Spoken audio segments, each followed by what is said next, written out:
To think humanity's greatest loser would also be humanity's greatest character. Before we hop in this discussion about humanity's greatest loser, please do me a favor and leave a comment on your thoughts about him before the video, leave a like, and subscribe if you haven't already. Now, let's get into it. What's up guys, I got the pencil here, and here we are to discuss Sasaki Kojiro, humanity's greatest loser, while also being humanity's greatest swordsman. Also being the best human character on record of Ragnarok. So that's my opinion. Alright, I'm not mad if you disagree. I know my Adam stands out there. I'm also an Adam stan. Just give me a sec to explain myself. But let's hop right into this discussion about Sasaki Kojiro. So I really like him, obviously. But why? Why is this old man my favorite character in this entire lineup of humans? I was about to say I don't know, as if I'm not about to explain that to y'all. That's how slow I am. But speaking of slow, let's hop into this man's slow, complicated, difficult to draw character design. Gee, here's the thing. As a person who draws a lot and who uses references, because I'm not that high tier of an artist, whenever you see a bad drawing, no, I tried to do that from memory because I just wanted to challenge myself, and usually it doesn't end up good. So that's why they don't look the best. But regardless of that, let's talk about why I think this design is so great, yet so complicated and so difficult for someone like me to draw. So here's the thing about Sasaki's design. It is crowded, but it's not too crowded. There's a very fine line between under-designing a character and over-designing a character. I think every single character in Record of Ragnarok is well designed, even the characters I don't like. I can't knock their designs. I can't think of a single bad character design in Record of Ragnarok. However, when it comes to Sasaki's design, I give it extra praise, mainly because it conveys so much about him so simply through his design, despite this design being extremely complex. Take one look at Sasaki and you see the multiple different details, from the differences in his hair, to his eyebrows, to the wrinkles on his face, to the different calluses on his hands, to the different amounts of clothing he wears, from the neck scarf to the weird jacket cape thing, to his shirt, to his skirt thing, like all these different details, and even the little designs on his feet, which are half bare, half not bare. Like all these different details meld to make Sasaki, and I think they all work very, very well for how they feed into his character, because in my mind, a good character design feeds well into the character themselves. And Sasaki's design feeds perfectly into what he is. He's a traveling swordsman, and I can see that in his outfit. You can see by the way he looks like he's ready for travel. He's ready for a walk. Only thing is, I feel like my man needs some shoes, but I'm not sure how common shoes were in this time period. So maybe he doesn't need any shoes. And also, it honestly makes sense that he doesn't have shoes. He's a nature boy. He lives around in the woods for the longest periods of his life. He never really cared about anything glamorous. And honestly, you can tell that. He's a old, hard-worked man that worked for what he got, and you can see that clearly through his design. My favorite portions of it, I don't know. I really enjoy the extra detail that he has on his scarf. I can't really tell you why, but I just think it's really, really cool. Like the different flowers, which I believe once again ties back into his nature connections and how he learned everything from there, and that's what made him a master swordsman. I think that's what that scarf portrays. I like it a lot. I obviously love the gigantic sword he carries on his back, because that gives the whole swordsman vibe, but to the extreme degree. Like honestly, that sword is just gigantic and it's really intimidating, but what he does with it, fantastic. And I love the sword itself. It has a fantastically simple design, but it's still very, very good. Then we take a look at the author kind of warns you, like from the moment he shows up, you can see, despite him being an older man with all these wrinkles on his face, which I think is good because it portrays his experience in comparison to a lot of the other fighters, because obviously he kept training after death, he kept aging, he kept going in comparison to everyone else who kind of just died and stopped there. But we see that my man is ripped. He is jacked underneath that. Like the little triangle where you can see that this man has his chest out. He's ready to go. He's ready to rock and roll. And once again, the hands. It's just the way they look so rough and hard work, because the man has lived in nature for so long. It's a lot of good smaller parts of character design that feed very, very well into a major part of his character, which is his connection to nature. And I like that a lot. And yeah, I'd say that's about it when I have to say talking about his design, because I think it's great because it's so complicated in terms of the little details, from the different wrinkles you have to capture on his face, to the different muscle textures you have to capture on his torso, to the different callus textures you have to capture on his hands. There's so many different things, and of course all the different details in the clothing, from the various flowers and all the designs on there, the different wrinkles and folds. I think all that's really, really good, because not only does it seem outwardly, you take a glance at it, it's a rather simple design, but once you start digging for details, that's where all the extra stuff comes in, and that matches Sasaki. Looking outward at him, he's a funny old swordsman, but then you delve deeper into his character and you just keep finding more and more things to love and enjoy. Speaking of his character, let's talk about that. So here's the thing, I really, really, really like him as a character, and it's mainly because he is what I like to call a subtle smoke demon, as in he won't smoke with anything and everybody, but you wouldn't really be able to tell that because he's a really chill guy, like a really relaxed individual. He's a cool human being, and you can see that as early as his introduction. He shows up and he's like, yeah, I'll go next. He says it so casually, like he can see how terrified the Valkyries are, but he's like, it's whatever, I'll go. And he carries such an aura of control and presence about him, despite him being really goofy. Like the moment he shows up, he has a serious presence to him, he has a serious look, like I'll go next. Like it's a solemn thing that he must go do to save humanity. And then he casually recovers an entire milk jug just by moving his sword a little bit, and then is like, cow's milk, it's kind of bussin'. Hold on, what are these? These terrible pies, they kind of smack. And he just eats them all and then he's chilling. Like the dichotomy immediately, because you get this rather serious introduction. His hand slams on the screen where it shows a younger version of himself. You cut to him and you see him standing there ready to fight, and he's just there. He's so casually cool about it. Like he's like, yeah, I'll fight. And then not only that, what I love about this scene the most is obviously that dichotomy. You see the serious side, then you see the lackadaisical, fun-loving side.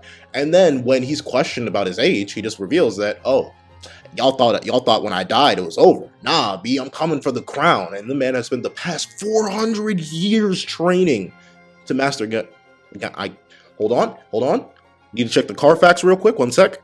The sec has passed, I'm back. Ganryu's evolution is far from over. My man pulls up and he just straight up says, come on now, this is my golden age. And it's such a flex, right? Like here's the thing, every other human has so far, even up to this point, has been summoned in their peak age, their peak form, their top tier cells. Meanwhile, this man Sasaki is like, nah, I'm gonna show up as an old man because I ain't never stopped training, because I ain't never lacking. You ain't catching Sasaki lacking. Humanity's greatest loser, he's still gonna run your fade. And he doesn't hesitate to do so. Okay, so the reason I like this next scene so much, where he pulls up on Poseidon, and he's just casually, he's hearing everyone being like, what? Why is Humanity's greatest loser representing us? What? Come on now, he's not as great as Miyamoto Musashi. He's not, come on now, what's the wrong? Why are we doing this? This is all whack. Sasaki doesn't even care. He doesn't have the audience support, but he still walks up, smiles, and then with one draw of his blade, he settles the seas. And it's such a beautiful moment, because the man who killed him himself is like, nah, we don't need them scrolls anymore, bruh. This is the form of enlightenment. They can tell that after all these years, Sasaki never stopped. He kept going, and with that one motion, that one settling of the waters, those raging waters, oh, Sasaki was about that action. I love it, because it shows what Sasaki truly is beneath all the lightheartedness, all the fun-loving man, like the guy who loves battle. He's a warrior. First and foremost, he's a warrior confident in his abilities. And it's great to see, because despite being titled humanity's greatest loser, despite having no respect for most people, it doesn't matter to him. None of that mattered to him. The respect, the care, the praise, all of that, none of that mattered, because he didn't care what other people thought. He cared about what he could do and who he could be, because that's all he cared about. Honestly, it's amazing how he's so selfless in the fact that he's willing to risk his life fighting for humanity, but at the same time, he's only doing this, and he only did everything he did in life because he wanted to be the best of the best, and he was willing to fight everyone as long as he could keep fighting in the future until the very end. And honestly, it's great to see how all the major swordsmen immediately give him his respect for pulling up as he does. And once again, after we get this really, really, really cool, serious introduction, both of them are staring at each other, and both are just locked in this state of who's going to who's going to send the first move. And then Sasaki lunges in, and then he dies. And then we see his eyes open. And then he realizes, oh, never mind. Oh, this didn't happen just yet. And you can tell he's just standing there, and he's sweating, and he's losing his mind. But you can realize that, and I love how Hermes says it, all in here. Oh, you didn't notice? And he's just slow. We get a deep delve into Sasaki's mind. He's literally letting himself die against Poseidon again and again and again, because he needs to do that. He needs to get ready for Poseidon, because as confident and as powerful as Sasaki is, he's not initially divine. He's not this higher being. For all sakes and purposes, Sasaki, regardless of his level of skill, regardless of his enlightenment with the blade, he's still a human being, and he's humanity's greatest loser for a reason. He understands that. He is proud but humble, and that is two very difficult things to do, and that's why I love it so much, because everything about Sasaki, really in my mind, is dichotomies, and that's what I love in characters. Well, you can have good one-way, one-leaning characters that just followed one path specifically. I mean, I still like my dichotomies better because it feels more human, it feels more complex. There's pride, but there's also the ability to understand that there are things beyond you and there are things you must do. So seeing Poseidon just stand there and stare at Sasaki, and Sasaki fully understand that if he were to lunge in recklessly, such as Adonis did in the past, now of course he doesn't know that, but as Adonis did in the past, he was going to die immediately. And ironically enough, what I love, see, I shouldn't talk about this because mainly when I analyze the fight, I need to mention this, but if you'll notice, the time that we see Sasaki die against Poseidon is the exact same way that Poseidon killed Adonis. So you can tell that's one of Poseidon's opening moves, and I love seeing that. But at the moment, you can see that Sasaki just decides to sit down and take all the time he can to analyze. He plays it off as being a coward because he doesn't, once again, it's so cool. The thing, he knows for a fact that he can't win at first. So he just takes his time, sits down, and uses his own reputation to his advantage. Sasaki is playful, smart, cunning, serious, all this mess. Then he sits down and chills.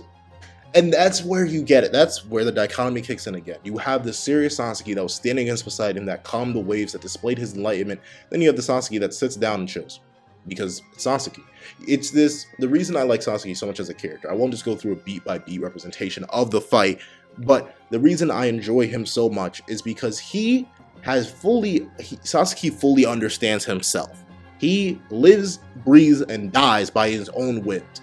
The reason I love Sasaki's backstory so much is because it explains to us what Sasaki is. He's a man who cares for what he cares about, which is being supreme. At the same time, he also cares about the blade, and he also cares about fighting. And in his fight with Miyamoto Musashi, I'm not sure if I pronounced his name right, please, hopefully I did. If I messed up, tell me in the comment section down below. But in his fight, he realizes that, I should probably retreat right now because I'm definitely going to lose at this point. But his whim said no. Fight to the death, because we can do this, or we want to do this. And he does, and he goes and dies, but he doesn't care. And the death doesn't stop Sasaki. And I think that's the most amazing thing. I love how death did not stop Sasaki, and how he brings that to him to his present. All the experiences Sasaki had in his life, from fighting all the different swordsmen, from learning everything he could from nature, from gaining all the physical strength he could, and from all of his training after death, he still allows himself to be like, yeah, I'm still gonna win.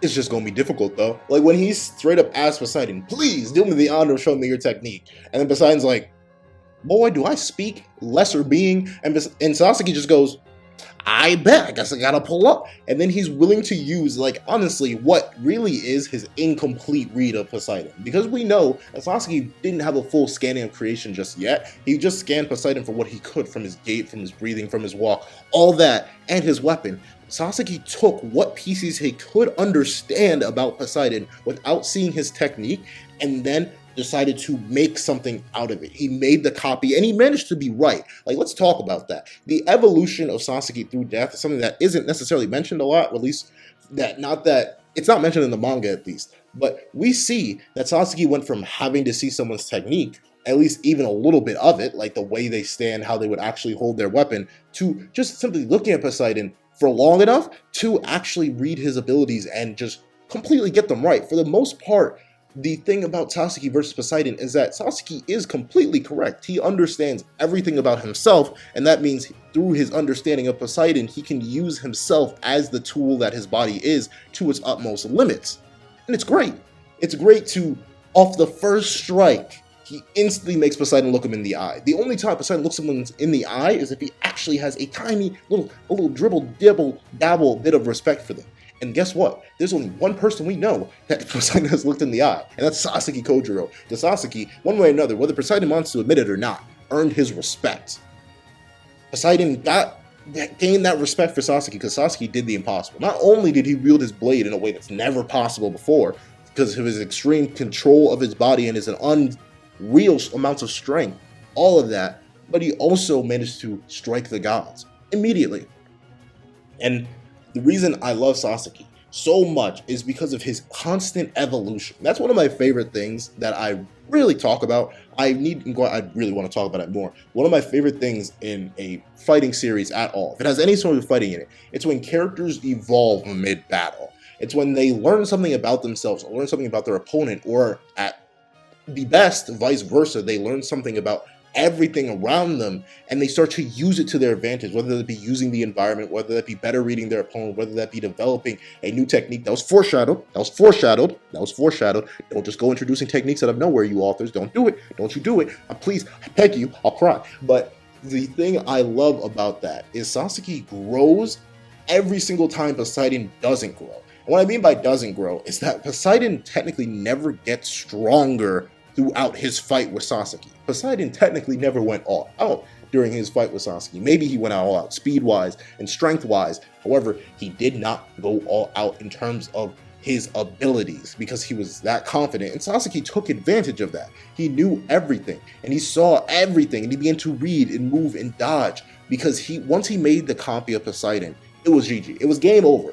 At least that's what he thought. But to see Sasaki nearly drown, it's one of the things I like about my characters is when they have human reactions to things. And while Sasaki was doing great parrying and blocking Poseidon when he increased his speed, even a little bit after getting struck, what I love is that Sasaki realizes and states that despite all of his understanding of Poseidon, Poseidon is so unbelievably deep.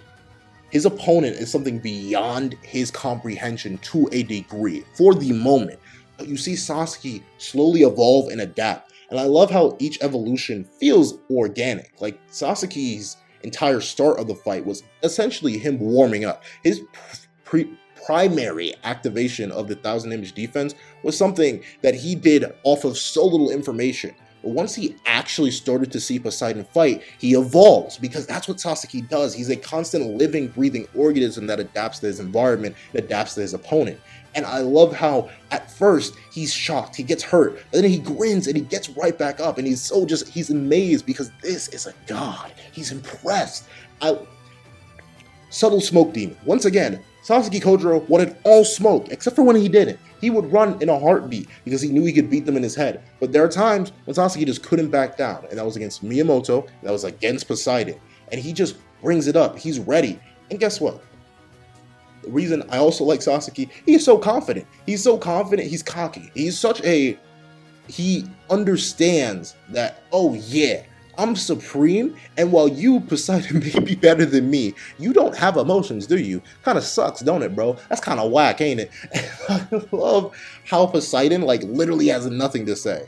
Because once Poseidon gets, exposed like that, yeah, you have nothing to live for, yada, yada, yada, I snapped your weapon, it's all over, you're done. And then Sasaki, he plays along for a little bit. He's like, that's it for me. I guess I'm done, chief. Or that's what I'd like to say. That's what you thought you heard. But then he just said, nah, it couldn't fly for me.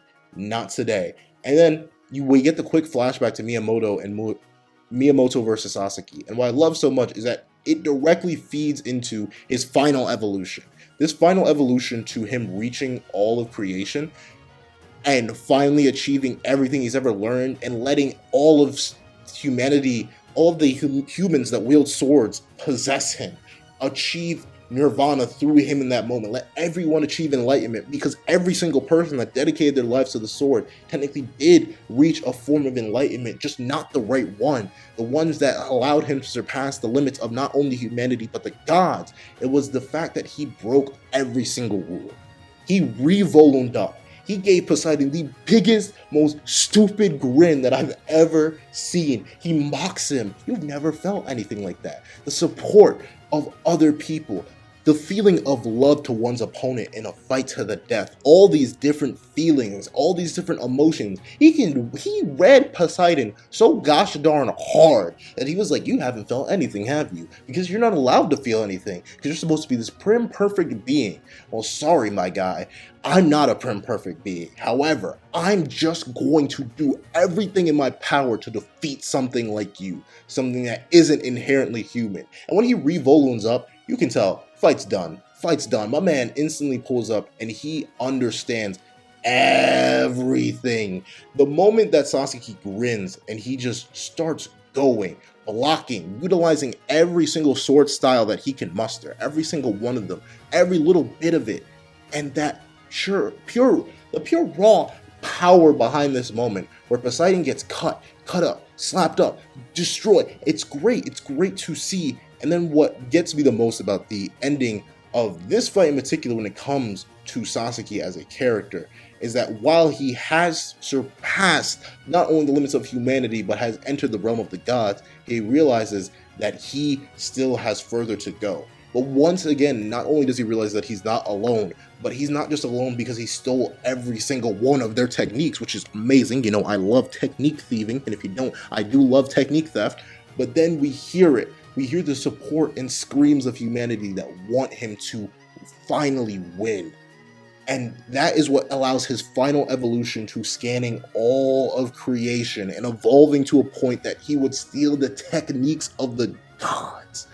He was unparalleled in all existence. And you know, that makes me ask some questions, because Zeus is in existence. Does that mean Sasaki whoops Zeus? But no, get the power scaler in me out of there. I'm not about to take that feat literally, or will I? I don't know. You better get Sasaki versus Zeus in a couple weeks. But what I love is how once Sasaki reaches his peak, once he's unparalleled in all existence, the fight's done.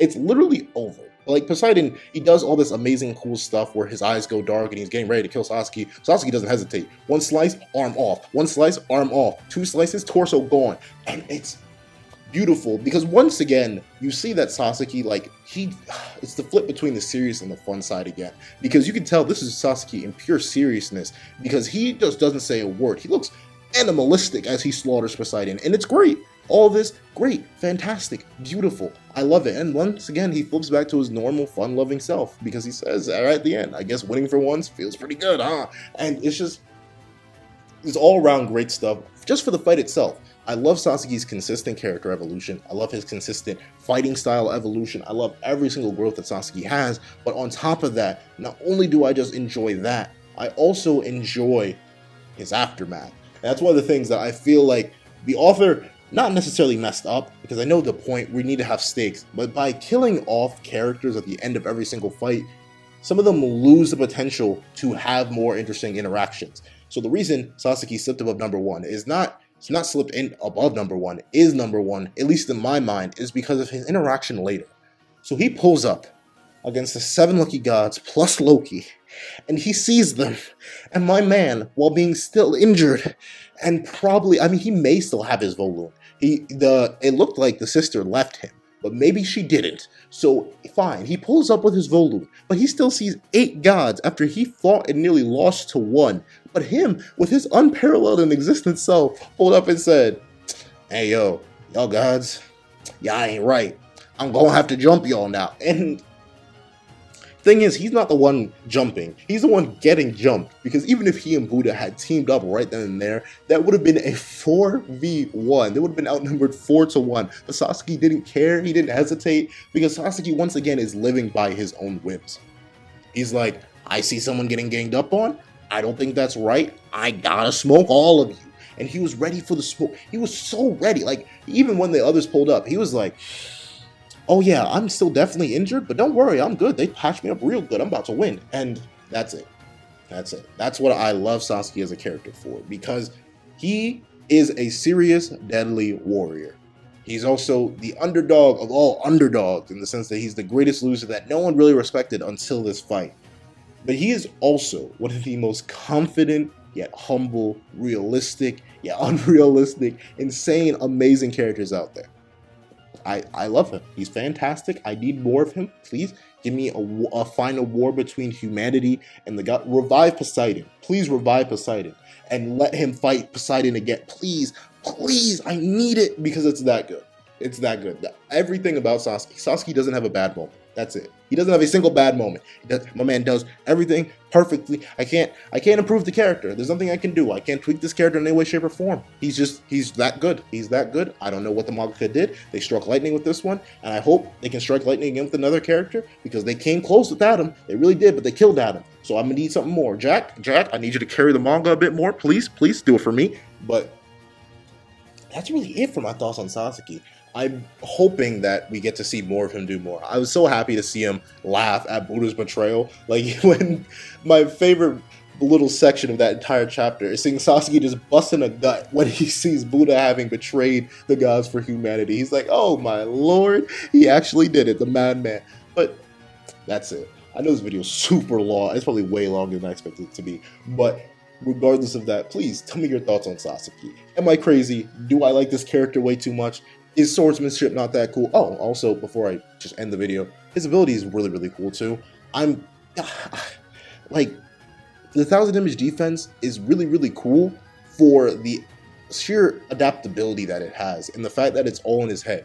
It's really, really difficult to use, I'm assuming, because it takes years and years of training to master. You actually, unlike the Eyes of the Lord, which adapt your physiology, which allow you to surpass your opponent, no, Sasaki had to do that all by himself, which is super impressive, and I love it, but that's about it. I can't really say much more on it. I think it's used well in the fight, but I want to talk about it more when it's used in the fight. When I talk about when I talk about Poseidon versus Sasaki, the actual fight, which I do plan to do in the future. But regardless of that, that's all I have to say on Sasaki. Please tell me your thoughts on Sasaki in the comment section down below. Do you think he's a great character? Do you think he's not a great character? Do you want to see more of him? Or do you hope he stays locked away in the vaults of characters that have fought but we'll never see again? I don't know. I want to hear your thoughts. Please let Sasaki out, let Thor out. But that's all. Thank you guys so much for watching. Please remember to like, share, comment, and subscribe, and I hope you guys have a wonderful day. This is That Guy with the Pencil, writing off.